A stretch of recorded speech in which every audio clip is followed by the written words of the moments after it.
പിന്നെ ഇന്ന് വരെ വേറൊരു കാര്യമുണ്ട്, ഞാൻ ചെയ്യുന്ന കോമഡികളിൽ, ഞാൻ എഴുതിയിട്ടുള്ള സ്ക്രിപ്റ്റുകളിലാണേലും, ഞാനിപ്പോൾ വർക്ക് ചെയ്യുന്ന സ്ക്രിപ്റ്റുകളിലാണേലും, ഞാൻ അഭിനയിച്ചിട്ടുള്ളതാണേലും ഒരു കാര്യത്തിൽ ഉറപ്പുണ്ട്, ദ്വയാർത്ഥങ്ങളോ വേറൊരു തരത്തിലുള്ള ഒരു ഡബിൾ മീനിങ്ങോ കഴിവതും പറയാൻ ശ്രമിച്ചിട്ടില്ല. ഇല്ല. അങ്ങനെ പറയുന്നവരുണ്ടെങ്കിൽ നമ്മൾ നിരുത്സാഹപ്പെടുത്തിയിട്ടുണ്ട്. അത് ഈ സാജുവിൻ്റെ കൂടെ ചെയ്യുമ്പോൾ കേട്ടോ, സാജു ആ ടീമും ഒന്നും നമ്മളങ്ങനെ അത് പ്രൊമോട്ട് ചെയ്യാറില്ല. ഇപ്പം നമ്മൾ ചെയ്യുന്ന ഷോയിലാണെങ്കിലും അർജുൻ സാറാണെങ്കിലും നമ്മുടെ കൂടെയുള്ള എൻ്റെ കൂടെ സഹകരിച്ച് ശശാങ്കൻ മയ്യനാടാണെങ്കിലും ഞങ്ങൾ രണ്ടുപേരും ഗ്രൂമർ.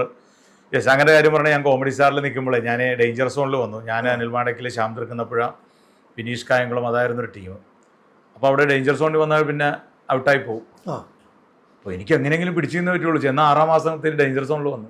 ആദ്യത്തെ സ്കിറ്റ് കളിച്ച് കയറി, അടുത്തേലും വന്നു, വീണ്ടും ഇങ്ങനെ ഞാൻ ഈ ശശാങ്കൻ്റെ അടുത്ത് ചെന്നു. അന്ന് കൊല്ലംസൂതി ശശാങ്കനൊക്കെ അവിടെ കൊല്ലംസൂതി സഹായിച്ചിട്ടുണ്ട് ഒരുപാട്. ശശാങ്കൻ്റെ അടുത്ത് ചെന്ന് ശശാങ്കനോട് പറഞ്ഞിടാ ഇങ്ങനെ ഡേഞ്ചർ സോൺ, അവനും എന്നെപ്പോലെ ഓപ്പോസിറ്റ് മത്സരിക്കുക.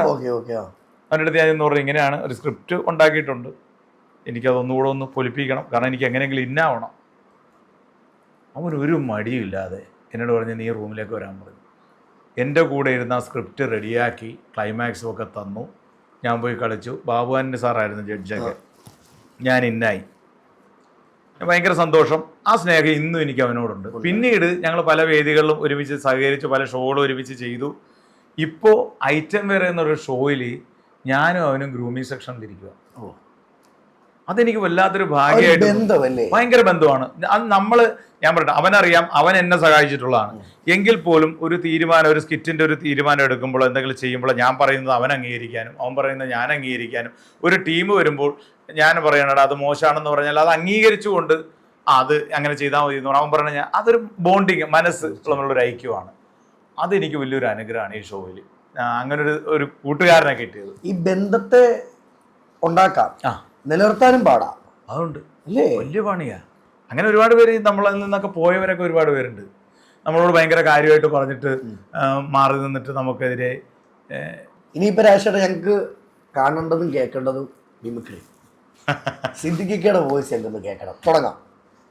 സിദ്ദിഖ് എന്ന് പറയുമ്പോൾ നമ്മൾ പറയേണ്ട കാര്യമാണ്. നമുക്ക് ഈ ചാനലിൽ ഷോ ചെയ്യുമ്പോഴേ പലപ്പോഴും ഈ നമ്മുടെ പെർഫോമൻസ് കണ്ടിട്ട് എൻ്റെ അല്ല, ഒട്ടുമിക്ക ഞാൻ ഉൾപ്പെടുന്ന ഒട്ടുമിക്ക ആർട്ടിസ്റ്റുകളോടും ചില ഡയറക്ടേഴ്സ് വന്നിരുന്നിട്ട് പറയും അടുത്ത പടത്തിൽ താനുണ്ടാവും കേട്ടോ എന്ന് പറയും. ചിലതൊക്കെ നടക്കും, ഭൂരിഭാഗം നടക്കാറില്ല. ഇല്ല, സത്യം. ഇതിൻ്റെ ഒരു കുഴപ്പം ഞാൻ മനസ്സിലാക്കിയത്, ഇദ്ദേഹം ഇത് ഫ്ലോറിൽ പറയും, ഇത് ടെലികാസ്റ്റ് ചെയ്യുമ്പോൾ നമ്മുടെ വീട്ടുകാരിത് കാണും. നമ്മളെല്ലാവരുടെയും ലക്ഷ്യം സിനിമയാണ്. എന്തൊക്കെ തലകുത്തി പറഞ്ഞാലും സിനിമയിൽ വന്നൊരു ഫെയിം ആകുക അങ്ങനെയാണല്ലോ. അല്ലാതെ ഇത് ടെലികാസ്റ്റ് ചെയ്യും, ഇത് ജനങ്ങൾ കാണും, അവർ ചർച്ച ചെയ്യും. രാജേഷ് പാണവളുടെ മറ്റേ ഡയറക്ടർ സിനിമയിലെടുത്തെന്ന് പറഞ്ഞ് അവനൊക്കെ രക്ഷപ്പെട്ടു പോയിട്ടാ ആ സിനിമ തുടങ്ങും, നമ്മളതിലില്ല. പിന്നെ ഈ ഡയറക്ടർ വിളിക്കുമ്പോൾ ഇദ്ദേഹം പറയും അയ്യോ അത് പ്രൊഡ്യൂസർ പറഞ്ഞ് വേറൊരാളെ വെക്കാൻ പറഞ്ഞു. അങ്ങനെ അതുകൊണ്ട് അവിടെ തീർന്നേ. നമ്മൾ പിന്നെ ഈ ആൾക്കാരുടെ ഒക്കെ സമാനം പറയണം. പലരും പറയാം അത് അതിനുള്ള കഴിവൊന്നും ഇല്ലെന്ന്. അയാൾ അങ്ങനെ പറഞ്ഞെങ്കിലും അഭിനയിച്ച് നോക്കിയപ്പോൾ ചില കൊള്ളുകയിലായിരിക്കും എന്നൊക്കെ പറഞ്ഞിട്ട് അനുഭവിക്കുന്ന കുറേ പേര് ഞാൻ കണ്ടിട്ടുണ്ട്. അപ്പോൾ ഈ പറഞ്ഞു വന്നത്, അത്തരത്തിൽ വാക്ക് പാലിച്ചൊരു ഡയറക്ടർ എന്ന് പറഞ്ഞാൽ സിദ്ദിഖ് സാറാണ്. വാക്ക് പാലിച്ചു. ഒയ്യോ, ഞങ്ങൾ കോമഡി ഫെസ്റ്റിവൽ ചെയ്തുകൊണ്ടിരിക്കുമ്പോൾ ഞങ്ങളിങ്ങനെ ഞാൻ, ശ്യാം, സുമേഷ്, വിനോദൊക്കെ അടിച്ചു.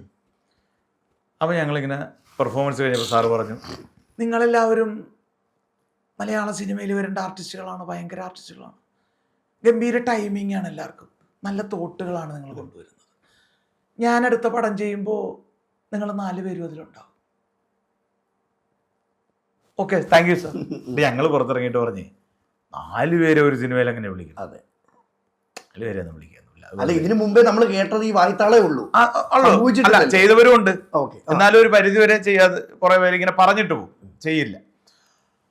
പക്ഷേ ആ സിനിമയിൽ ഞങ്ങൾ 4 പേരുണ്ടായിട്ടുണ്ട്.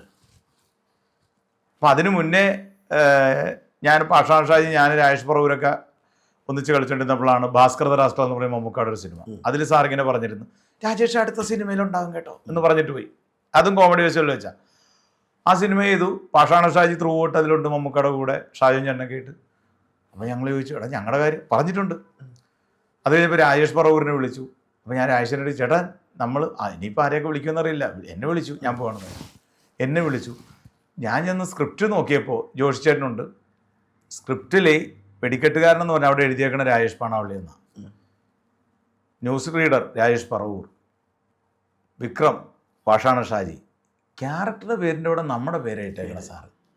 അതിനുശേഷം ചെയ്തതാണ് ഫുക്രി എന്ന് പറയുന്ന സിനിമ ജയസൂര്യയുടെ, അതിലും ഉണ്ടായിരുന്നു.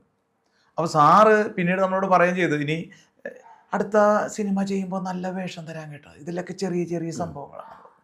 പക്ഷെ നിർഭാഗ്യവശാൽ സാറ് നമ്മളെയൊക്കെ വിട്ടുപിരിഞ്ഞു. പക്ഷേ ഞാനൊക്കെ മരിക്കുന്നിടത്തോളം എൻ്റെ മനസ്സിൽ സാറിനൊരു വലിയ സ്ഥാനമാണ്. ഞാനെന്നല്ല, സാറിനെ പരിചയപ്പെട്ട് സാറുമായിട്ട് വർക്ക് ചെയ്തിട്ടുള്ള എല്ലാവരും അങ്ങനെ തന്നെ അത് ഇന്നും ഓർക്കുന്നില്ല. ഭയങ്കരമായിട്ട് ഓർക്കുന്നു. സാറിനെ ഭയങ്കരമായിട്ട് മിസ്